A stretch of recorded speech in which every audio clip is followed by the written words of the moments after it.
Hello and good morning or good afternoon, good evening, wherever in the world you're joining us from for today's webinar, How Peer Review Makes You a Better Researcher. I can see we have a truly global audience, which is really cool. I can see people from Botswana, Canada, there's Greece, India, Japan, I see Pakistan, and even many others. And our speakers today are in Germany and in the UK. And I'm here in New Jersey on the East Coast of the United States, where it is currently raining. My name is Amy, and I'm a member of the training team at Wiley. And thank you for joining us today.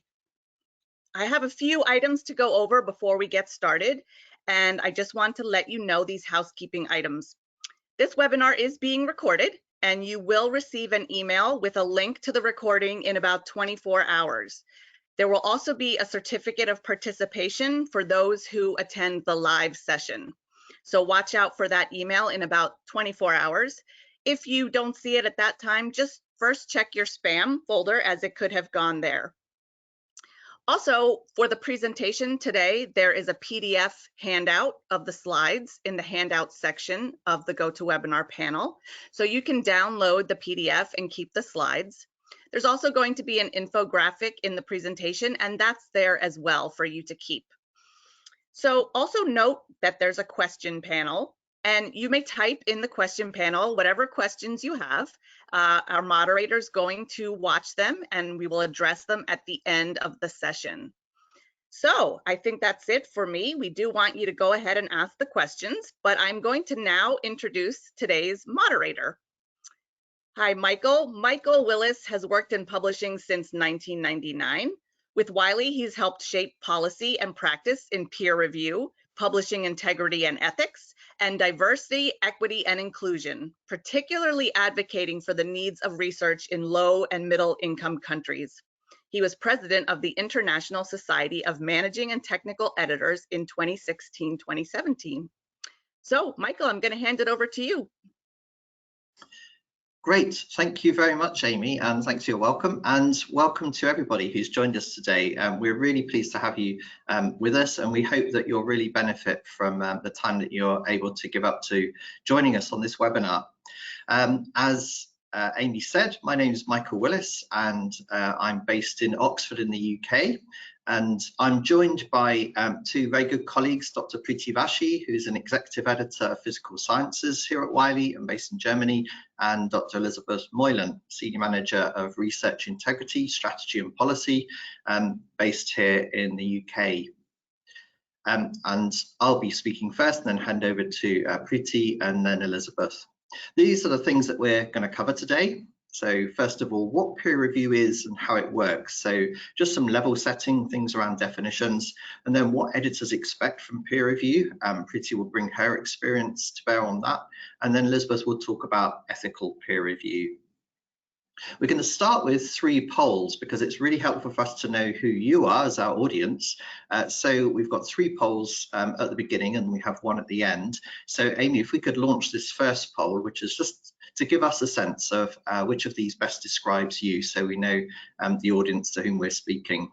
So are you a master's, PhD candidate, new postdoc, established researcher? Would you describe yourself as departmental head or PI or librarian or another? And we've got the results coming in very fast and furiously. This is wonderful. Okay, let's close it there because I think we've got fairly stable numbers. Great, so 46% of you identifying as master's or PhD candidates, 11% as new postdoc, 25% established researcher, small number of departmental heads and PIs, and 14% librarians. That's great, and I know as Barbara, you've put in the chat there that, or in the questions, that you're a librarian, but you've also published and peer reviewed, so some of you will be fulfilling multiple roles in the context of peer review today. Our second poll is this one. Have you ever had your paper peer reviewed? And by this I'm thinking of journal peer review specifically, so in a journal context. Much more mixed picture here in a way. Okay, let's close it there. So 64% saying yes, 36% no, which is fantastic. I hope that all of you, of course, will get something from our event today. For those of you who've not had your paper peer reviewed, who are very new to all of this, I hope you'll get some understanding and insights for things that are very new to you. Those of you who've had peer reviewed, had your paper peer reviewed and have been through that process, I hope that you'll find it also useful to reflect and look back on that and help you prepare for the next time you submit to a journal. And our third poll is slightly differently. Have you ever peer reviewed someone else's paper? We'll see where this ends up.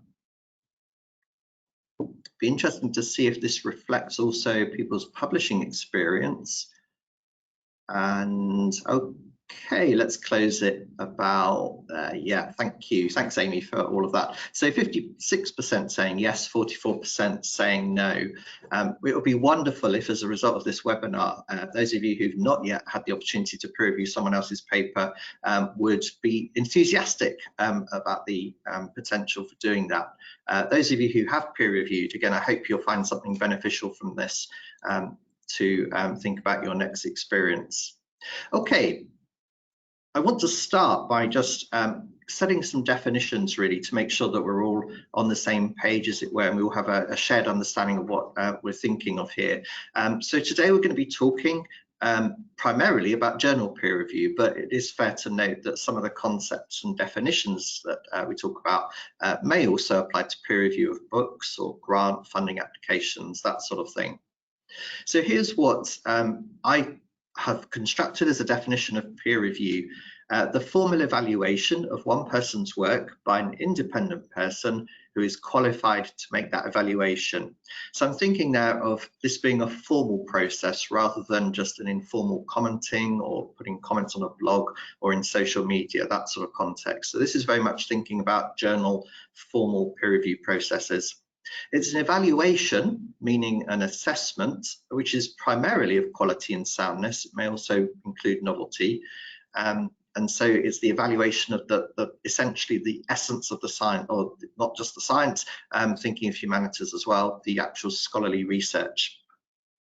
By independent, I'm thinking there of somebody who's peer reviewing who doesn't have a conflict of interest with the author, and typically would be selected by the editor or the publisher. This is a human enterprise, so we're not thinking today about machines and automation doing peer review. We'll touch on a bit towards the end in Elizabeth's section about use of technology in peer review to some extent, but we're fundamentally thinking here about the human element of peer review. And then qualified simply means that someone's got adequate knowledge and expertise to assess at least part of the article. And when you submit an article to a journal, there may not be one single or two single people who will know everything about your research, but collectively the peer reviewers should have that adequate knowledge to be able to assess what you've written. Now, there are all sorts of different models of peer review, and you'll be pleased to know I'm going to go through this in detail, but this is really just to flash it up on screen as a very detailed taxonomy or terminology for different types of peer review. They come into 4 buckets around things like identity transparency, who the reviewer interacts with, the review information that gets published, and post-publication commenting. This was a standard that was published just last year by the National Information Standards Organization in the US, representing input from publishers, from researchers, from journal editors.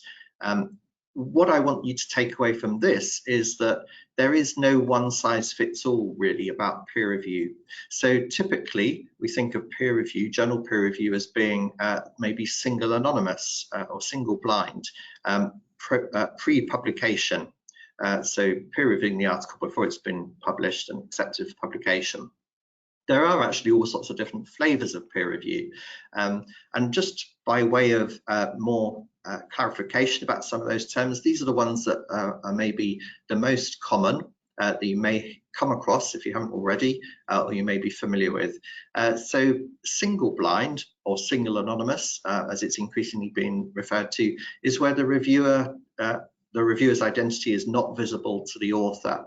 So you would submit your article, but you wouldn't know who's peer reviewed it. In the case of double blind or double anonymous review, you don't know who the reviewer is, but the reviewer also doesn't know who you are. And the idea behind that is that that eliminates the risk of bias in the review process. The reviewer is not going to be swayed by knowing who you are, what your research context is, that sort of thing. With open identities, this is where the reviewer's name is visible to the author and potentially also the reader. And again, the open and transparent review and open identities collectively arguably make the whole process much more transparent. So the reviewer's comments in the latter case also being visible to the reader, meaning that there's a greater confidence in understanding how the published article has got to that place through the peer review process. And it is actually also possible, and we do this for a number of journals at Wiley, where we have an anonymous peer review process followed by a transparent review at the end. So the peer review process itself will be anonymous, but at the end we might publish the names of the reviewers and the peer review process and the reviewers' comments, so that it's possible to eliminate bias during the review process, but also to create transparency and trust for the reader. So there are all sorts of different flavors. In the case of an author-suggested reviewer, so when you submit your article to a journal, you may be asked to suggest some reviewers. That's what we mean there. And then transferable review has been introduced fairly recently to try and improve the efficiency of the review process.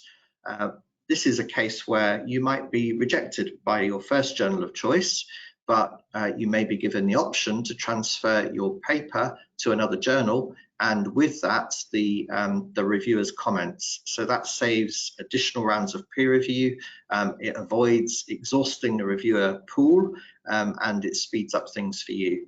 So a question that I would leave you with for this particular bit is to think about which model of peer review is used by the journal that you're submitting to. It's always useful to have that expectation up front. Now, peer review has often been criticised. I've got here some example headlines. You can see they span quite a range of dates from about 2006, the one on the top right, through to much more recently. The one on the top left is only from last year. There's a lot of negative press around peer review that you may have seen, and this is often about the efficacy, the role that peer review can play in ensuring the integrity of research. How valuable is it really? How effective is it really in ensuring that there are no that there is the best level of trust that we can have in the published output? I want to mention the one at the bottom particularly, or call that one out particularly, around peer review scams, as they're called. It's something that we, along with other publishers, are increasingly noticing, where peer review can be manipulated. The process can be manipulated by what we would call bad actors in the process. Now, I want to stress that there is a lot of the criticism, negative criticism about peer review relates often to one model of peer review, which is single anonymous pre-publication review. And as I've mentioned just a couple of slides ago, there are quite a few different models of peer review and different flavors. So this is why I think it's really important to set expectations about what peer review is and is not, what it can and can't do. So peer review itself doesn't seek to actually dictate the final word on anything. What peer review is about is improving the quality of research and the way that that research is communicated. And so the best peer review for you as researchers is peer review that helps you make your article better. That's what it's really trying to do. Peer review is also a way, as we'll hear from Priti shortly, in which journal editors can make informed publication decisions about research. And so, as I say, Priti will go into that in much more detail. As we've seen, peer review can take all sorts of different forms. It is evolving as well. So I've mentioned some of the different forms as being responses to challenges and perceived weaknesses in the way that peer review can happen. So ways of eliminating bias, for example, or ways of increasing trust and transparency in the process. And so peer review itself is not a static block. It's quite dynamic, and there have been lots of innovations that have happened in peer review, particularly as we are able to do different things with technology. And peer review is increasingly being recognised as essential for researcher development. This is something we've actually seen with some of the research that we've done at Wiley of peer reviewers. We conducted a survey back in 2015 of researchers, asking them for their views on peer review, and we conducted another one towards the end of last year. And the chart that you can see here shows highlights two areas in which we saw quite a significant change in reviewers' responses to their decision to serve as a peer reviewer. So the question is, how important were these things in your decision to serve as a peer reviewer rather? And the one on the left shows an increase in the sense of obligation as a member of the research community, and the other one in the middle there is about building relationships with journals. I think that's really telling that reviewers or researchers, let's say in the more general sense, are feeling that peer review has a lot of value for themselves as researchers, embedding them in the research community, building those relationships with journals. It's not just about doing one's duty, as I think maybe we might have seen. It's more than just pure duty. This is what it means to be part of the community. I'm not just peer reviewing because someone's told me to. And on the right there's a rather nice quotation from Robert Harrington, who is publishing director at the American Mathematical Society. He wrote this in a blog just last month. Peer review, he said, is as important a part of what a researcher does as producing results. And so we're seeing actually a shift, I think, in institutions globally towards recognizing that peer review can actually really benefit researchers in their research development. Here's a quotation from the European Union Open Science Policy Platform, talking about peer review itself, not just the value for the researcher, but actually still being the core value of scientific publications. And so peer review is very central to what we do as a publisher in ensuring the quality of the research that we publish. We're seeing increasing trends and support for valuing peer review. For the top left there is a screenshot from an ORCID profile, and it shows that ORCID, if you have an ORCID, you can add your peer review work, the record that you've done peer review, to your ORCID profile. So a really helpful way of being able to showcase your academic credentials, if you like, in your ORCID record by way of peer review. Clarivat through Web of Science and what used to be called Publons is another way in which often reviewers are invited to claim some sort of credit, public recognition for their work. We have a program of journal certificates, reviewer certificates that we roll out every year. Last year we had 440,000 certificates that we sent out to reviewers. And there's an initiative that's happened, I think it's about 6-7 years old now, Peer Review Week, which will run in 23rd to 27th of September this year. And the theme for this year is on innovation and technology in peer review. That's a sort of a social media driven engagement week to help people think and draw attention to the value of peer review. We conducted some research back in 2019 looking at how we can improve peer review as well, because as I said before, peer review is evolving, but peer review models themselves can be improved. So we can improve the way that peer review is done regardless of the model.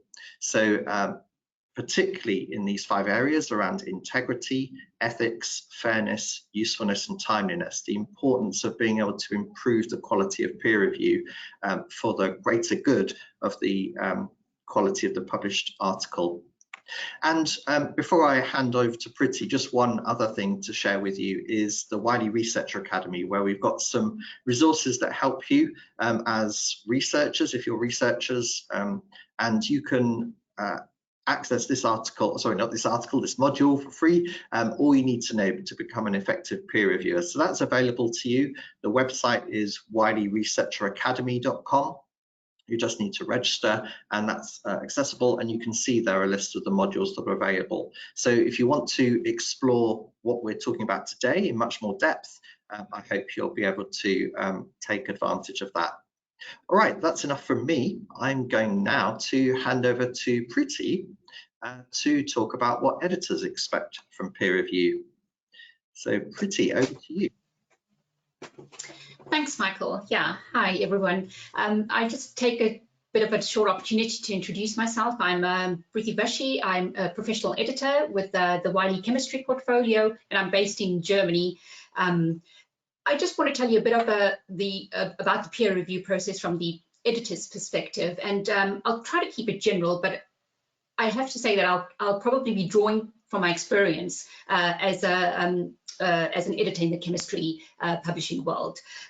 So what do editors expect from peer review? And as Michael pointed out also, it's to be able to make fair decisions based so that your papers can get published in our journals, right?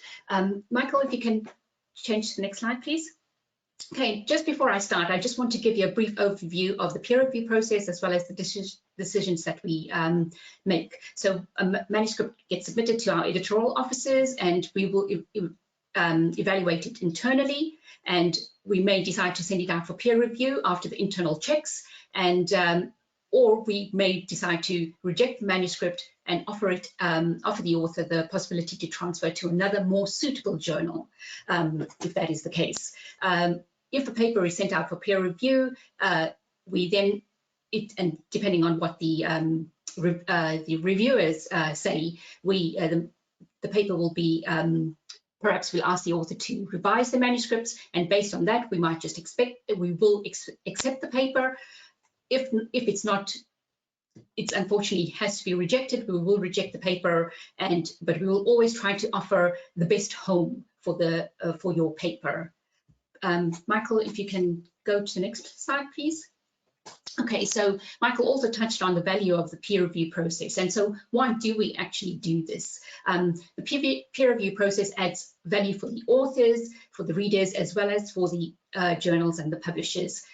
Peer review is a very important process to disseminate valid and credible research. So it's important for reproducibility of the work, and it helps maintain the integrity of the research. So this is very important for, of course, the research community, but as well as for the journal. The benefits of peer review for the author are, of course, to improve their manuscript, to get valuable feedback from their community, but also it may give them new ideas for future projects, and not only this manuscript. For reviewers, it is an opportunity to be the first reader of the paper. It is important. It gives them the opportunity to maintain a broader knowledge of their subject matter, and not just in a specific area that is their domain. It's an opportunity for the reviewers to learn from other reviewers as well, because we do share the reviewer reports after the decision has been made, and this is an opportunity for the reviewer to be able to validate their thinking, or to actually maybe even possibly change their mind. For editors, it's important for us to make fair and balanced decisions, and it also serves as a learning experience for us to be able to handle future manuscripts. Michael, if you can move to the next slide. So how do we go about finding reviewers? Always we have to keep in mind that what our main aim is to be able to make fair decisions on quality reports. So we look at the reference sections where there are the cited authors. We also take into account the suggestions from the author, but here I have to emphasize that we do some checks to see if that the author, the reviewer, sorry, has not published with the author, that they don't come from the same institute. So we do some basic checks before we proceed with the author suggestions. We may even go with reviewer suggestions when reviewers have declined, let's say. We also look, of course, at databases, so Google Scholar, in my field, Web of Science. We look at internal Wiley databases as well. We also look at previous reviewers for similar topics that we've received in the past. And we go to our board members, and importantly, we also use our own personal network. So we go out to conferences, so it's researchers that we've met there, or former colleagues. We also handle so many manuscripts, so we get a sense of the reliability of the reviewer as well as the quality of the reports. I will mention here that we also exclude reviewers that have a connection to that have any connection to the author, so if there's a conflict of interest. And importantly, so also if an author has asked for a reviewer not to be used, then we will try to keep to that. Can you go to the next slide, please, Michael? All right, so what is an ideal peer reviewer? Okay, so the first important thing that I want to say from an editor's perspective at least is when you receive a request for peer review, please just take a moment to agree or decline the request. So in other words, please don't do nothing, all right? We understand that everybody has a very a busy schedule, so of course we do not mind if the reviewer declines. It really does go a long way to help the author as well as the editor here. Then we have to a few things that we have to keep in mind to help you to make your decision to review or not to review. So the first is, are you knowledgeable? Do you have expertise in the subject that is in the paper? Do you have the time to do it? As we mentioned, peer review is timeliness is a very important factor for peer review. So please go ahead and ask for extensions. That will help us as editors know what to expect. And another important thing is, do you have a conflict of interest? Do you have any relationship with the author, a former PhD, former postdoc? Are they a direct competitor? It's also important for you to know your own biases and limitations. Peer review should definitely not be used for personal gain. And for those reviewers who do agree to take on the job, please provide constructive commentary, right, in a clear and direct way, so that the authors can address the issues. And also, very, very important, please be fair in the evaluation. The reviewer does not aim to find the faults in a manuscript, but rather to help the author improve it. Please always be polite and use empathy so that the author will be willing to address the suggestions provided. Michael, can you move to the next slide, please? All right, the ethical responsibilities, I'll just quickly go through this because Elizabeth will go in a little bit more depth here. So the peer reviews are a very important part of maintaining the integrity of the publication process, right? So I have to emphasize that here it's important to treat the manuscript confidentially, to base the comments on the research and give reasons for their comments or recommendations, to not delay or prevent publication, to disclose conflicts of interests, to bring forward any ethical issues that they may have, and to be professional and respectful. Next slide, please, Michael. All right. Okay, so what is it that the reviewer should look for in a paper?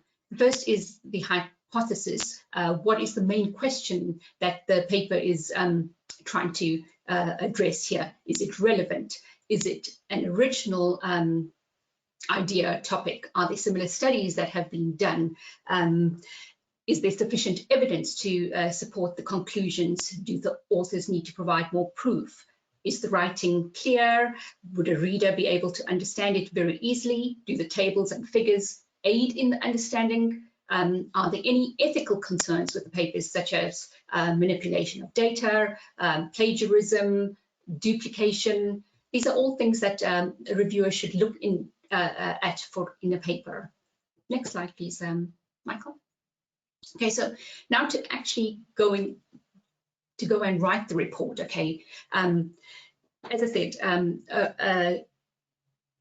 it would be a report should be a objective assessment of the merits and the drawbacks of the manuscript. It is really very important to provide suggestions in a constructive manner, both positive and negative points. It's good to be specific so that the authors know exactly what, how they should improve their paper. Also, please look at the quality of the supporting information, the choice of the references. The supporting information is definitely a part of the manuscript as well, so it also should be checked. Be fair and respectful, as I've said before, and it is important to give a clear recommendation. What would you like to, well, not like, but what do you think with justification should happen with the paper? One thing I'd like to say here is that it's usually not at all very helpful if for one sentence reports with just a recommendation in it. So it is really good to expand on why you feel a paper should be accepted or not. Next slide, please, Michael. So here I just thought I'd include a few examples, of some real life examples of comments that we've received in referee reports coming from the chemistry field, and some of them are just outright rude and offensive, such as the one in the center. This is easily the most pretentious piece of nonsense I have ever been asked to review. It is not very nice for an author to receive this. So what I'd like to say here is just try to keep the commentary to the point, factual and respectful. And as a good sum up here, put yourselves in the author's shoes. Do not write a report in the form that you wouldn't want to receive. Next slide, please, Michael. All right, I move on to a bit of the challenges that that we face as the peer review process faces. Okay, so in today's world, there's always increasing submissions, and with increasing submission comes the overburdening of the review system. It's more challenging to maintain the integrity. It overburdens the reviewers, which then leads to difficulties in finding available reviewers, difficulty in obtaining detailed and constructive reports from the reviewers. That, of course, ultimately affects the quality of the reports. There's difficulties in completing the peer review process in a timely manner. And more recently, artificial intelligence has brought on its own challenges, such as AI-generated reports. And here we look to continuously work towards developing detection tools to identify such types of reports. Next slide, please, Michael. Okay, so here I do want to emphasize that here editors are here to serve the community and work towards alleviating the challenges. It is what we can do, what we do rather, is that we choose the most suitable peer review model for our community. We provide reviewer guidelines and also feedback. We ensure that quality reports are obtained and fair decisions are made. We also always try to be aware of our own biases. We ask ourselves questions like, who do we invite for reviewers? How do we make decisions? It's also very important that we always look to increase our pool of reviewers. We increase also the diversity of our reviewers, so we include researchers in all stages of their careers. We also try to ensure regional and gender diversity. All of this ensures a more balanced peer review system is in place, and we are involved in community outreach such as this to make researchers aware of the importance of peer review and to help them become better reviewers, but ultimately to become better researchers and authors themselves. Okay, so I just want to end, next slide please, Michael, with a few final thoughts, if I may, from an editor's perspective. So as a reviewer, please don't do nothing. That's, I do ask that of you. And just one more thought. Next slide, please, Michael. Just one more thought, if I can say. All right. I think this is a nice little, I direct you some links here that to get some insights from a reviewer. It makes a very good read. But my main point here is reviewers should not aim to find the faults of the paper, but rather to improve the paper such that it gets published. With that, I'd like to end here, and I thank you for your attention. That's great. Thank you. Thank you very much, Priti. And it's really good to be able to get a bit of a window behind that, take the veil away, as it were, of what happens on an editor's desk. So yeah, we really appreciate that. Great. We're going to move on to our third and final speaker, Elizabeth Moylan, who's a Senior Manager of Research Integrity Strategy and Policy. Elizabeth, I'll hand straight over to you. Thank you. Thanks so much, Michael. I'm Elizabeth. I work in Wiley's Research Integrity team, and I just want to talk today and give you a little bit of perspective from the publisher level, if you like, on what we see with respect to peer review. Next slide, please. So within the Research Integrity team, I think we broadly cover these three areas, and this is really at the heart of what we do, sort of education and policy. So we want to establish best practice guidelines in terms of research integrity and publishing ethics, and I share the link on the slide. And we're working continuously with researchers in their roles as editors, peer reviewers and authors to keep those up to date. We also have a role in supporting editors and publishing teams with concerns that arise either during peer review or following publication, and that's so a sort of supporting hand, if you like, with resolving issues or cases that arise. These may be at the individual level on a manuscript or an article, or they might be large-scale investigations. And sometimes it involves some follow-up with institutions as well and other contributors, because it's important that we maintain the integrity of the published literature and we make corrections where necessary. And then finally, we collaborate and engage. It's lovely to be here today to be discussing peer review, and it's lovely to work with broader groups, as Michael mentioned, within STM, COPE and NISO, so that we're all on the same page. Next slide. So where is the intersection then between research integrity and peer review? Michael gave a lovely overview of the sort of formal evaluation of peer review and what it's aimed to do in terms of evaluating originality and quality. And Priti covered how we trust that the peer review is done ethically and in line with journal policy. But peer review can also act as an escalation point of research integrity concerns. Next slide. So what do we see at a publisher level, and more importantly, how can that inform opportunities for collaboration between researchers and institutions so that we're sharing this information?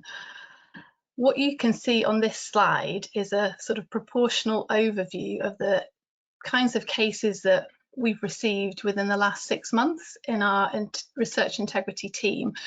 And the cases are classified according to the COPE case taxonomy. And the ones that will jump out at you are that we're clearly discussing issues related to data, and that might be data manipulation or image manipulation. Plagiarism is a hot topic that comes up. Misconduct or questionable behaviour arises, and authorship and contributorship is also another key area. I've circled peer review just so that you can see it. It's a smaller category than the others, but we do have issues that come up in peer review, and I'll come to that later. But what I wanted to share was that if we can have a conversation about what we see, some of these cases might never have needed to arise at the kind of level of when you're submitting your manuscript to a journal, if they could have been headed off earlier by conversations within your researcher groups or at your institution in terms of best practices with managing data and what's sort of beautification and when does that cross a line into manipulation, how to write original research and cite research and obviously not use sophisticated plagiarism, and how to have those conversations about authorship, because if an authorship dispute arises when you submit to a journal, it's too late, isn't it? You need to be having those conversations early when you're doing the research. And of course, peer review might catch a few of these issues, but it won't catch all of them. You know, sometimes technology and screening, or an editor might catch something, or some things might come up after publication. So I think it's really important that we have these conversations. And I just want to share a link on the slide to a discussion we had at the last World Conference on Research Integrity between a sort of publisher perspective and an institutional perspective and an early career researcher perspective, because that might help, you know, that might interest you. And I think it really, seeing this sort of data really helps proportion effort to need. Next slide, please. However, I just wanted to say, it goes without saying that, you know, that's individual case level data I was showing you. Some of the cases we see at Wiley are increasingly complex, and they involve much broader scale investigations. So we are seeing situations where authors are being added to a paper during the peer review process, and it might indicate that authorship for sale is going on. We're seeing fake research submitted via paper mills. Paper mills are individuals or organisations which make up research and sell research, and that might also involve fake images and image manipulation, might be linked to peer review fraud and a manipulation of the peer review system to get that work published. And we also see services posing on behalf of a journal, you know, to entice authors to submit that way. Next slide, please. So this systematic manipulation is really becoming a challenge for all. And I think what we're seeing is that, you know, as fraud and publication manipulation grow, you know, these headlines where, you know, we haven't necessarily caught everything and paper mills come to light after publication is a real challenge in the industry at the moment. And there are multiple causes, of course: pressure to publish, efforts to use the publishing process for financial gain, and the challenges at detecting misconduct at scale. And I just wanted to show a link here where Wiley has talked about some of the challenges they've faced in dealing with this, but we're not alone. Next slide, please, Michael. And so, you know, to tackle that, you know, no one contributor group can tackle that alone, not at the institutional level, not at the publisher level.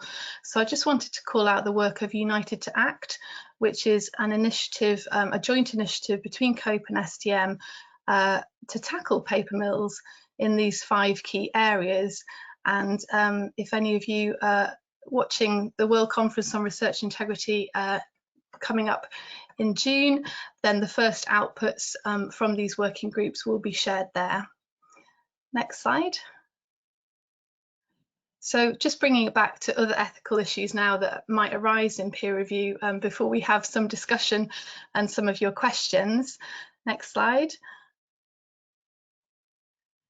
So delving into this little circle on peer review and just expanding a little bit on what Michael and Priti have said, that the cases we see can relate to bias, whether that be unconscious bias related to peer reviewers' assessments of characteristics of the authors. We sometimes see breaches in confidentiality of the peer review process and conflicts of interest. I think that's particularly challenging. We've had situations where the peer review process has been compromised, either because you know, an editor or a peer reviewer had some affiliation with the author. We've seen situations of citation manipulation where reviewers ask authors to cite articles that might not be directly relevant to their field of research, and issues coming up related to models of peer review. If you conduct a double anonymous peer review process, but the reviewers guessed who the authors are, what do you do then? Issues related to editorial policy and process, and of course, manipulation within peer review. Next slide. And so I just wanted to call out some of the ways in which we're trying to help. So Wiley has best practice guidelines for research integrity and publishing ethics. And I give the link here, and we've got a kind of drop down link on the side, so you can go to a section that particularly interests you. So I just highlight the peer review section here and the artificial intelligence section, which I'll come to in a second. So there's more information there, and COPE have some great guidelines on ethical guidelines for peer reviewers. So if you're kind of wondering where to start, that's a good resource as well. Next slide, please. And of course, you know, the rise of generative AI and chat GPT has really come to the fore. And, you know, this is an area where we're having to absolutely create new policies in peer review that we weren't tackling, you know, a year ago. Next slide, please. So here I've just put on the screen some of the resources for you in terms of AI in peer review. So at Wiley, we are, you know, seeing people use generative AI and using that to help them craft their research in terms of, you know, drafting manuscripts, and that's absolutely fine as long as it's declared. But we need authors to take full responsibility for that and, you know, be absolutely sure of the accuracy of that work, because AI can hallucinate, it can make up references. So as long as it's within a research control, that's okay and declared, but you can't use it to create or, you know, make up data or results. And AI cannot be an author, and COPE has been very clear on that, so I put the COPE position statement there. And of course, when it comes to peer review, what happens there? Well, you know, in terms of peer review, you can't really put a manuscript within a generative AI tool, because you'd be breaking confidentiality for that manuscript, for the author. You'd be breaching confidentiality of the peer review and copyright, and we don't know how that is then used by those tools. So we ask people to refrain from that. But if they craft their report themselves and want to improve their report, because, you know, it might be published transparently, that's fine at that point, but also declare that that's what you've done. And so I also linked to some STM guidelines as well, out of interest. So I think that's everything on AI in peer review. Next slide, please. And just want to close really before we get to our questions with the kind of 3 takeaways from each perspective. I think Michael really gave us a nice whistle-stop tour through peer review, and acknowledging some of the weaknesses, you know, make sure it's the best it can be. Pretty very clear on it's lovely to have a response from a peer reviewer and to review with empathy. And I think for me, just collaboration really across all contributor groups is really key, and how we can make the process better when we all work together. Thank you, Michael. Fantastic. Thank you very much, Elizabeth. That's our 3 presenters, or 3 presentations. So thank you very much, Priti and Elizabeth, both of your sections as well. Here's our final poll for you, our audience, before we go into questions. And the question is, how helpful has peer review been for you as an author on a scale of 1 to 5, not helpful through to very helpful? So give you a moment to complete that poll. Okay. I think we had earlier about 56 to 44% people having peer-reviewed an article, and slightly different figure for how many of you have actually had a peer review, slightly higher proportion of authors. So, okay, let's close it there.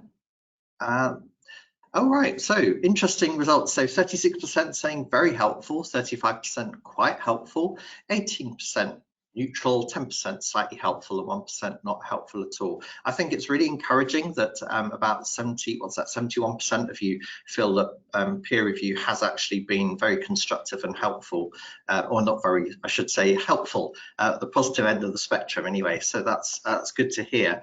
We have had some great questions in the chat. So there's one that was addressed to me first of all, so I'll just answer that, and then I'll hand over to you and Elizabeth, sorry, to Priti and Elizabeth for the other questions. But the question was about who chooses the type of peer review for a journal. So journals normally set their own policy on that. There are some rare exceptions where authors can choose one or the other review process, but they are very rare exceptions. Normally the journal has the policy, and if you remember back to the slide where I showed the standard terminology for peer reviews, more and more journals are publicizing the review process that they adopt, so that you're very clear before you submit what the review process will be.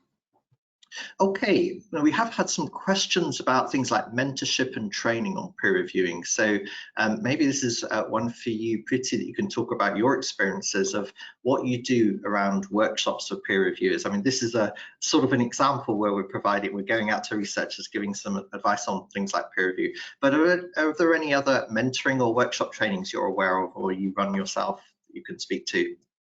Yeah, well, I have to say that definitely, of course, more and more we're doing these type of webinars. In my portfolio, there are a lot of editors who are involved in such things, but also we're in Germany, where I'm based, we do have some researchers and their groups come over to the Wiley offices, and we actually do give a bit of an overview on publishing, but as well as on peer review processes, such as this type of presentation, and on a very low scale. I mean, when we go to conferences and that, I mean, that's part of our networking. We actually do go there. At conferences, we can also give, we are sometimes invited to give some presentations and stuff like that, but a one-on-one is always something that we do go into with reviewers that we know, or for new reviewers or early career reviewers. There are often enough questions that we can answer face just on a one-on-one conferences.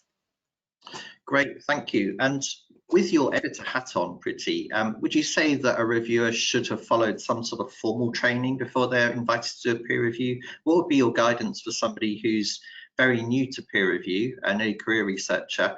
Where would you advise them to start? Yeah, that is, well, I suppose there's no real right way. I mean, if the person has started off as an author, of course, they've already gotten through some experience of what they would like to see in a report, how they would have liked some formulations. I don't think any formal training. Of course, the journal does provide, when we invite a first-time reviewer, we do give them guidelines that they can read through. But I would also say that they are very welcome to drop a line to the editorial offices, and we are happy to help out. So I would want to say no real training is necessary, but of course, as you do it more and more, you actually do gain a lot of experience. I mean, and that speaks for us as editors as well. You gain a lot while you're doing, essentially. Yeah. Fantastic, thank you. Questions for you, Elizabeth, around the, I suppose, the ethics of unprofessional or unfair peer reviews, or reviews where the authors don't feel that the comments that they receive are necessarily justified or appropriate. So have you got any advice for authors in that position where they don't feel that the reviews have been fair or justified? We've got a specific example here where the reviews are maybe rude, undermine the intelligence of the authors, sadly, or one where the reviewers are requesting that the authors cite articles that they don't actually feel are appropriate for their paper. Yes, thank you. That's a great question. And I think generally when you face comments like that, sometimes it's good to just take 24 hours and just sleep on it and not react immediately, and just, like, you know, get your thoughts in order. For those particular concerns that have been shared, I think I would be tempted not to almost go with the formal point-by-point response as you would, but maybe take it to the editor and just say immediately, you know, listen, I've been asked to cite this and that doesn't seem right to me, that's not relevant to the paper, and I've, you know, I object to that phrase. And I'm sure, you know, it'd be interesting to see what Priti thinks in this situation as well, as a handling editor, to have that conversation with the editor, and then maybe between the author and the editor decide how you're going to proceed. Yeah, I mean, I have to say that this is something that we do face quite a lot. I mean, it has to be said that yeah, so I would definitely say that you should go to the editor. So let's say in terms of rude comments in a reviewer report, it is generally the editorial policy that we do not edit any of the reports that we have. So how we would go about it is either we as the editor would go back to the reviewer and open up the report and say, perhaps it's in the best interest to rephrase. But sometimes, okay, I'm not saying we do that 100% of the time, but sometimes it's also, I will write it into the decision letter, you know, whether the decision is positive or negative. I understand that the reviewer too, or whoever, the tone is not optimal. So please bear that take that into account, and the decision is still made on the non-emotive, parts of the, but do come back to the editor in terms of additional references, and that we try to put it in our decision letters to the author. Please take into account not to have all of the, you are not obliged to put in every single reference that the reviewer has asked. And if we do see it getting out of the hand, yes, we should be going back to the reviewer and informing them of the best practices. Excellent. Yeah, I suppose one of the things that we've been striving to do with things like our better peer review work and for the reviewer outreach that we do here at Wiley is to try and make sure that best practice is reinforced in the way that reviewers do it, and it's a sort of virtuous circle, isn't it? So when we see reviewers doing a really good job, those are the examples we want to perpetuate and to encourage others to behave like that. Yeah. Excellent. We have a fantastic question here. So I'm going to put this one to you, Preeti, first of all, and Elizabeth, you please weigh in as well if you've got something to say, because you've been a peer reviewer yourself as well. Well, both of you, of course, have been peer reviewers, so you know the experience here maybe. So when reviewing a paper that we're not sure if we should suggest major revisions or rejection, what would be the best action? I do feel guilty if I have to reject a paper. What's more helpful to the editor of the journal? Preeti, how would you answer that? Okay. Yeah, yeah, it is, of course, again, no right answer, wrong answer here, I have to say. But I would say that it's the extent of the revisions that you're asking for. And of course, I mean, I will bring in time factor here. I know journals have, you know, a time frame in which the revisions can be done, but we always give extensions. I should say this straight up, but it's a question of what is the extent? Is it so extensive, the revisions that you're asking for, that it's better that the author just have no time pressure, absolutely, and go away and then, you know, carry out the research, how they in a non-pressurized system, basically. So that's a tough one, but I'm not sure I'm answering it in the best way, but I will say it's the extent of revisions that should guide you. I mean, you are in the field yourself, so you have an understanding of what you're asking for and how much that need. I mean, is there a lot of proof that has to be given, or it's just one or two? And as I say, I'm a chemist, so I'll use it a few experiments, or you really have to go back to the bench and carry out an extensive experiment on it. Yeah, thanks. I suppose there's also a question about what the expectation is of the reviewer. They're not necessarily making the rejection. That's not their role. They're helping you and informing you, aren't they, to make the decision? Yeah, you're right, absolutely. That's a recommendation, and we take it into account with all the reviewer reports, so absolutely, Michael. Yeah.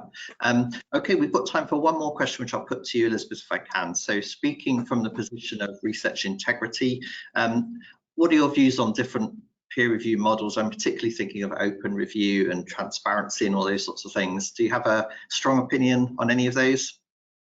I do have a bit of a soft spot, Michael, for transparency in peer review. So as you were saying earlier, having a system where you can offer the reviewers the option to say, we'd love to publish your report alongside the article because we believe that adds and makes the peer review process transparent and accountable for the decision made. And we ask the reviewers whether they want to sign or not. So we don't put the pressure on them to actually sign their peer review, but they can if they wish. And so we've run that initiative at Wiley, and it's worked well. And as you said earlier, you know, you can couple it with double anonymous peer review during the process with transparency afterwards, and really tackle that bias angle with the best of both worlds. Yeah, but it depends on the field, and different communities are more embracing of transparent peer review than others. Excellent, thank you very much. Just to close then, 2 resources for you, our audience. We've got the Wiley Researcher Academy, which I mentioned earlier. Go and register there for free, and there's a course on all you need to know to become an effective peer reviewer. And then the handout that Amy mentioned right at the beginning, some guidance there, just in infographic form on how to do peer review, which hope you'll find really useful, which leads us to the last slide there. And I'll hand back to you, Amy. Great, thank you so much. This was really, really informative and fascinating to me as someone not inside the field. I did post a link to this infographic that is a PDF in the handouts. And as I said, and Michael mentioned, the slides are a handout in the handouts section. You can download the PDF. And I will remind you that you will receive a link to a recording of this session in about 24 hours. And those who are here live today will also receive a certificate of participation. So do look out for that email in about 24 hours. And we certainly are very grateful for you to spend some of your time with us today.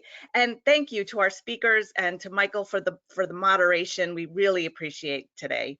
Everybody have a great day. Thanks all. Thank Bye. you. Bye.